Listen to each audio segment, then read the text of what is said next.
Welcome to the Home Team, the show where no matter who you root for, here you're a part of the Home Team. I'm your host, Wyatt Bagnall, and today we are previewing the Thursday Night Football matchup between the Washington Commanders and the Philadelphia Eagles. Before we jump in, hit like, hit subscribe. I would really appreciate it. Share the video with anyone you know who likes football. And without any further ado, let's break this game down. So, Washington, they travel to Philadelphia to take on the Eagles, right? So, we know how I do these games. I'm going to go through position by position, tell you who I think has the advantage.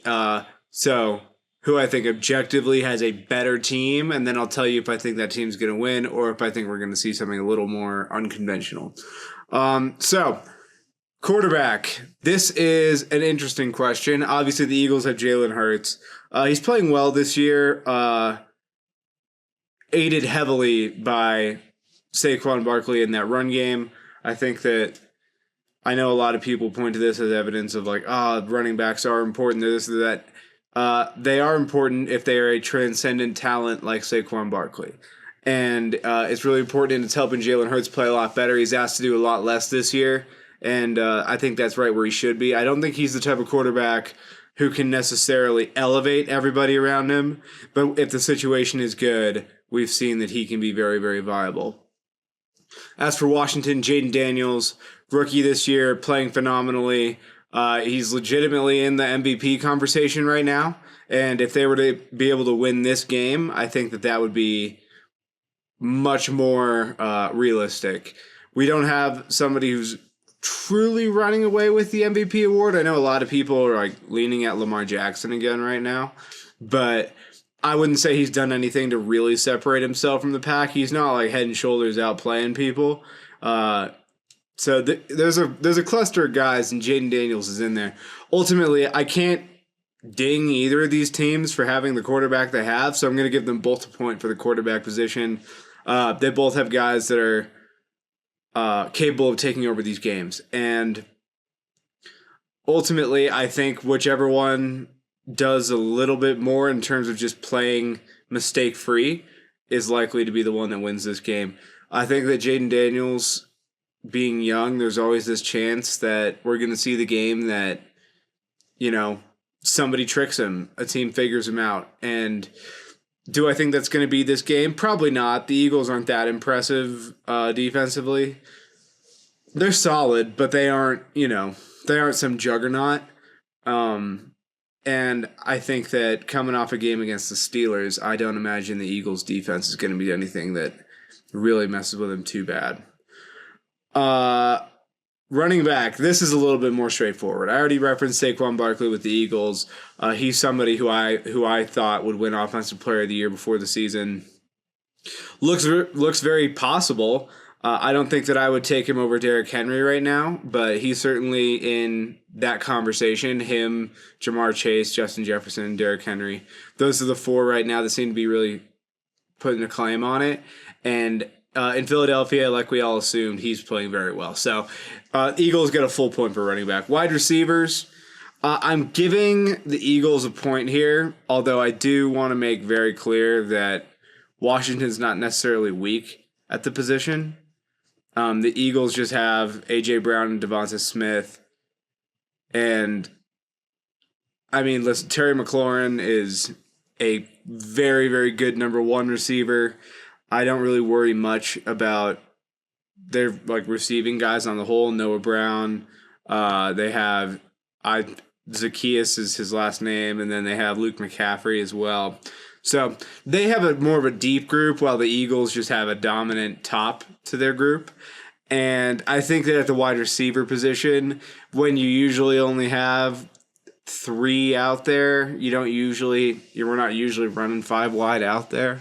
I think having high-end talent at the very top is a little bit more important. So I'm going to take the Eagles wide receiver group. Tight ends. The Commanders field Zach Ertz at tight end, and the Eagles had Dallas Goedert. Now, who would I prefer? They're both kind of similar. If we're talking in their prime, Zach Ertz is definitely better, but he's not in his prime. He's a little on the older end, so I'm going to give them both a point. They both are good for different reasons. Zach Ertz has always been more of a receiving tight end, and he still is. Whereas Dallas Goedert is a decent receiving tight end as well. But overall, he's also dealt with injuries this year, where his run blocking has suffered because of that. It's sort of tough to be as physical as you normally would be when, you've been dealing with those injuries. So I think that given the injuries to Dallas Goedert and the age of Zach Ertz, I'm going to go ahead and give them both a point there and call it a wash. Offensive line. Now, make no mistake, the Commanders' offensive line has not been bad this year. However, the Eagles' offensive line is consistently one of the top units in the NFL. They're in the top 3. I think they're number 1 this year. I would give that to the Lions. But they are always up near the top, and it's a huge reason why they have the success that they have on offense. And until they're playing another team that has that type of group, I'm going to give them the advantage there. Defensive line. This is another advantage to the Eagles. They don't really have a lot of dominant guys on that defensive line outside of Jalen Carter, who's really, really good. I think that the Eagles overall, Nolan Smith, Josh Sweat, they're good players on the edge. They aren't game changers on the edge. Jalen Carter is really the front man for that group, and he's going to need to have a big game. So, and I think he's very capable of it. So I'll give the Eagles the edge there because Washington, their best defensive lineman right now, I believe, in terms of grading, it's Dorrance Armstrong. They've paid Daron Payne, and he's not playing awesome this year. They have rookie Johnny Newton. They have Cleveland Farrell. So they have a lot of bodies, I guess, but not a whole lot of really hugely effective, impactful guys. And overall, it shows as Washington's defense is the biggest weakness of their team. On to the linebacker position. This is a interesting one where we have Zach Bond for the Eagles playing very well. Right now, he's grading out much higher than he ever has previous to this. But so he's playing really well for the Eagles. We also have the Eagles with Nakobe Dean in there as well. So they have two guys that one is playing very well. The other one's playing pretty solid, which is similar to the Commanders, where we have the ageless Bobby Wagner still doing the damn thing, grading out as a top 5 backer, just like Zach Bond is. And then you have Frankie Louvu at the other backer, who has been pretty good for the last couple years. And as a result, they form a pretty formidable linebacking duo in Washington. Which would I rather have? I think I'd rather have the Commanders linebackers. I just have a lot of faith in Bobby Wagner to just his veteran savvy. I think that he's a difference maker at that linebacking position. So I'm going to give Washington the edge there, although I acknowledge that Zach Bond as a potential big impact player for the Eagles. Defensive backs. This is going to the Eagles. They're young in the secondary, so any given week it could go haywire because the communication could just be off. They're either really young or pretty old, so injuries are a risk to half of these guys, or at least a higher risk, and then just youth and inexperience could come and burn them at any other time.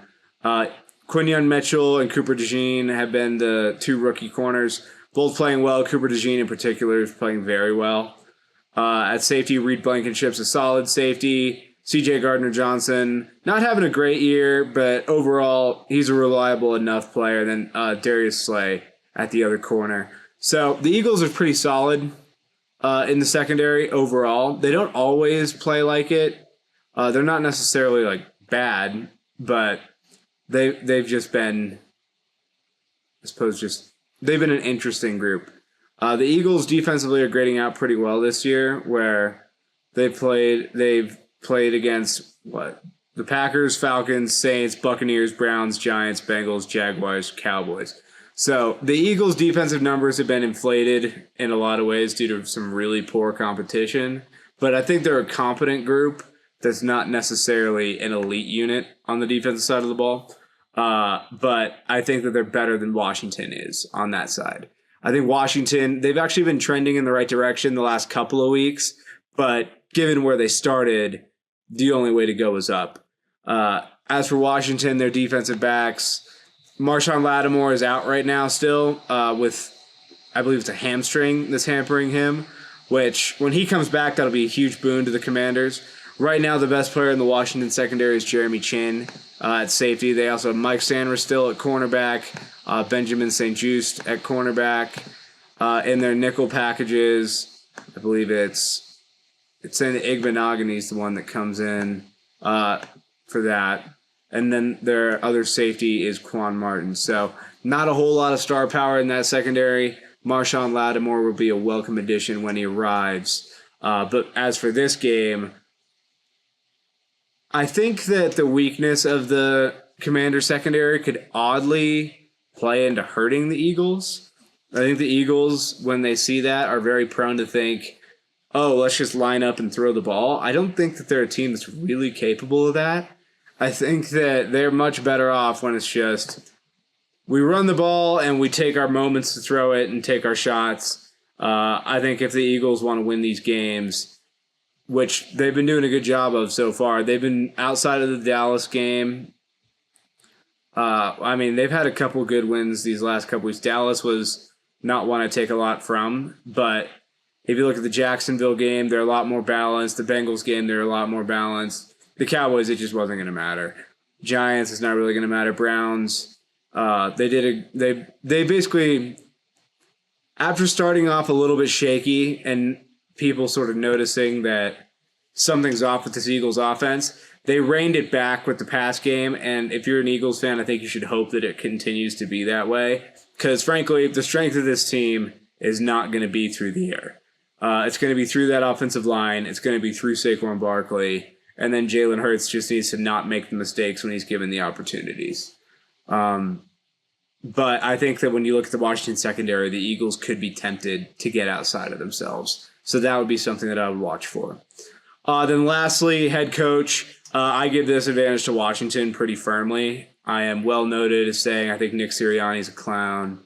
I don't think he's a good coach. I think that he is a huge hindrance to the Eagles more than he is a help. And I think Dan Quinn does a good job in Washington. He's done a great job in just a single year of establishing a new culture. Obviously, getting Jaden Daniels helps a lot, but Dan Quinn is also a team that is also a coach that has gotten his team to a Super Bowl before when he was in Atlanta. So he's not quite the same unknown commodity as a lot of these other first-year coaches. We know he's a good coach, and I think that Washington, as a result, is in a good position to continue to push into the future. And I would say that based on this year, the future of the NFC East is going to be running through Washington, D.C. I feel pretty strongly that the way that they're set up to proceed is better than the way that the Eagles and the Cowboys are, and the Giants are still a ways off. So in total, and given the Eagles a 1-point home team advantage because they are at home, so that crowd of just the most annoying, vile fans in the NFL, they will be in full effect. So the Eagles have a total advantage of 4-8. I think that their roster and their team, in terms of how it's constructed, is essentially twice as good as the Commanders' roster. Now, do I think that is how this game is going to play out? Do I think that the Eagles are going to win this game? No. I think that Washington has a lot of momentum, and I think Philly's still a powder keg. It feels like they've got some good wins over some bad teams, so that's good, and that makes them feel good about themselves. But I think that the Eagles are a very delicate situation still. I think Sirianni's been on the hot seat since the end of last year. I think he still is now. I think that this team does everything in its power to not bulldoze teams. They do a lot to sort of sleepwalk through these games. And I think that the momentum of the Commanders is trending upwards. I know they lost to the Steelers last week, but I referenced last week that the Commanders were going to get a lesson in what a winning culture looks like with the Steelers. I don't believe that is what Nick Sirianni has with the Eagles. I think that they're much more a front-running team, where if they're able to get up on the Commanders and it sort of starts to get away, then the Eagles can do it. But I don't think that in a close game with a good team, I trust the Eagles. We haven't seen too many of those situations this year for Philadelphia. They've had a pretty weak schedule when you go back and look at it. So I think that this game is going to tell us a lot about these teams. And frankly, it's hugely important because first place in the NFC East is on the line, and these two teams have another game with each other down the road that could likely be for the division title. So this is a big game, and I think that there's a lot of pressure, and I think that Washington, I think they're just more composed, which is shocking to say about Washington. We haven't been able to say that in a long time, but there's a few teams where going into the year, you can just sense that something is a little bit weird and there's something going on in the building that's tough to quantify, and I think that's the Eagles. I think that they're having to come to terms with the fact that Jalen Hurts is not in the category of like the very, very top quarterbacks in the NFL, and so they're trying to figure out their new identity while not really admitting that. I think that Sirianni is, in many ways, he's at the guillotine. He's just waiting for that blade to drop. And I think that Washington is feeling good about themselves. And it's one of those situations where they don't know what they don't know. They have no concept that, the Eagles are supposed to be better than us. No, this is a team that is young. This is a team that's ascending, and this is a team that thinks that they can beat anybody. And I think that they're very ready to go into Philadelphia and do that. So I am picking the Commanders to win this game.